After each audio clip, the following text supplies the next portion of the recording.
নির্ঝরের ভোরে ঘুম ভেঙে গেল আমার। রেডিওটা অন করলেই হয়, কিন্তু ইচ্ছে করে না মোটেই। একা একা কি কোনো আনন্দকেই আনন্দ বলে মনে হয়? ছেলে পড়ে আছে কোন দূর দেশে, আর আমি পড়ে আছি এখানে একা এই বাড়িতে।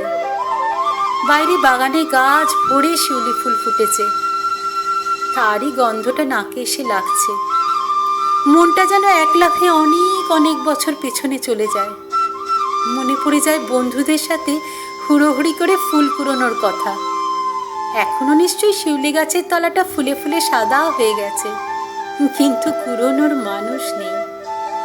সব হারিয়ে গেছে, কিচ্ছু আর ফিরে আসবে না।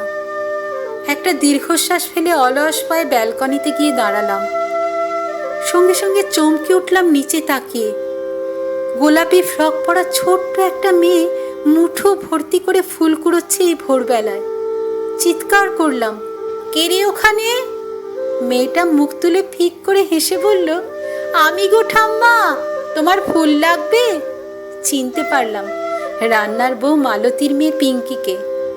পিঙ্কির দেওয়া মুঠো ভর্তি শিউলি ফুল টেবিলে সাজিয়ে রাখতে রাখতেই ফোনটা টুংটাং আওয়াজ করে উঠল। তুলে নিয়ে দেখি ছেলে মেসেজ করেছে, মা, মহালয়া কেমন শুনছো? নিশ্চয়ই খুব মন খারাপ তোমার। নাও, এবার সব মন খারাপ দূরে সরিয়ে রেখে কোমর বেঁধে তৈরি হয়ে নাও। পুজোর 5 দিন মা বেটায় অনেক ঘুরবো। সরি, তোমাকে সারপ্রাইজ দেব বলে আগে বলিনি। ষষ্ঠীর ভোরেই আমি আসছি। আছে আছে, সব আছে, কিচ্ছু হারিয়ে যায়নি। ছুটে গিয়ে রেডিওটা অন করলাম। সঙ্গে সঙ্গে ঘরটা মুখরিত হয়ে উঠল সুরেলা আওয়াজে।